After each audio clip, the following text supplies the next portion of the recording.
আওয়ামী লীগ শৃঙ্খলা ভঙ্গ করে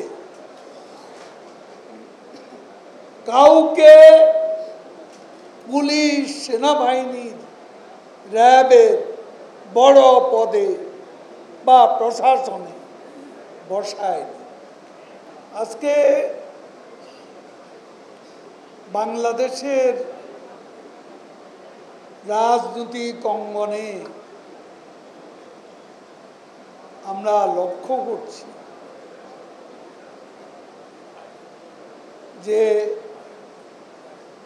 বিরোধী দল বিএনপি তারা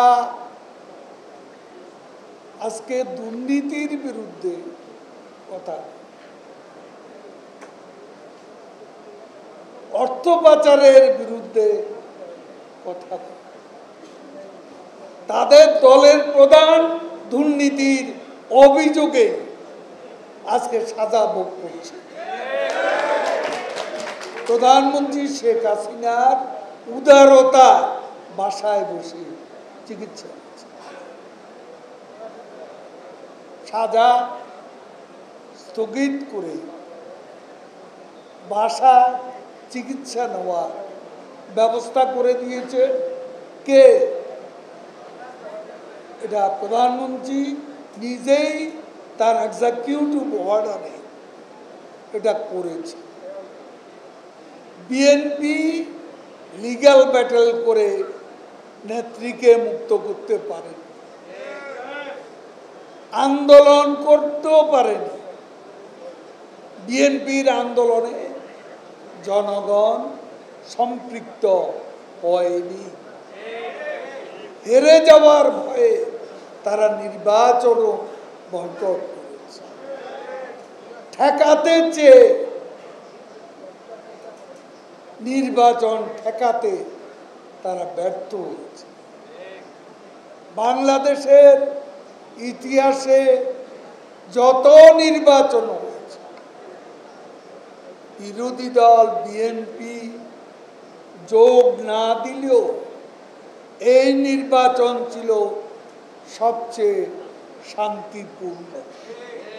৭৫ পরবর্তীকালে যত নির্বাচন হয়েছে, এবারকার নির্বাচন ছিল শান্তিপূর্ণ, সুশৃঙ্খল। নির্বাচনে মেজর কোনো ঘটনা ঘটেনি, প্রাণহানি হয়নি। উপজেলা নির্বাচন নিয়েও এত কথা, জনগণ ভোটাররা নাকি ভোট দিতে আসে, অথচ নির্বাচন কমিশন ৩৬%, প্রথম দ্বিতীয়টা ৩৭% এবং সর্বশেষ তৃতীয় উপজেলায় ৩৮+ পয়েন্ট, ৩৮-এরও বেশি উপস্থিতি ছিল।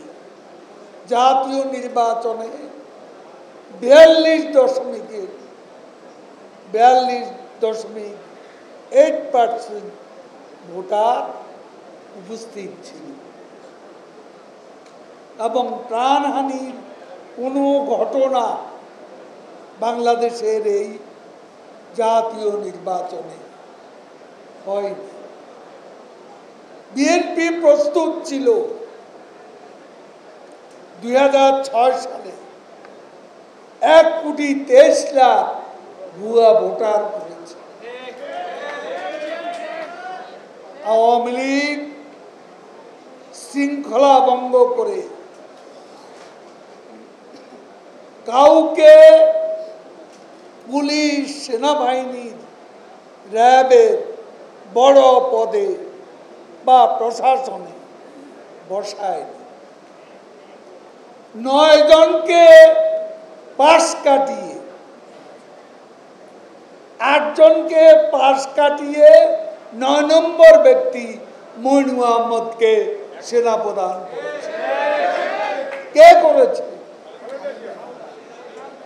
বেগম খালেদা জিয়া। আশরাফুল হুদার কথা মনে আছে? পুলিশের এটা কাজ সৃষ্টি, রকিবুল হুদা কাজ সৃষ্টি, এসপি কোহিনুর কাজ সৃষ্টি। তো মির্জা ফখরুল অন্ধকারে ঢিল ছুটছেন, ভুলে গেছেন আপনার দলের ভারপ্রাপ্ত প্রধান মানি লন্ডারিং মামলা,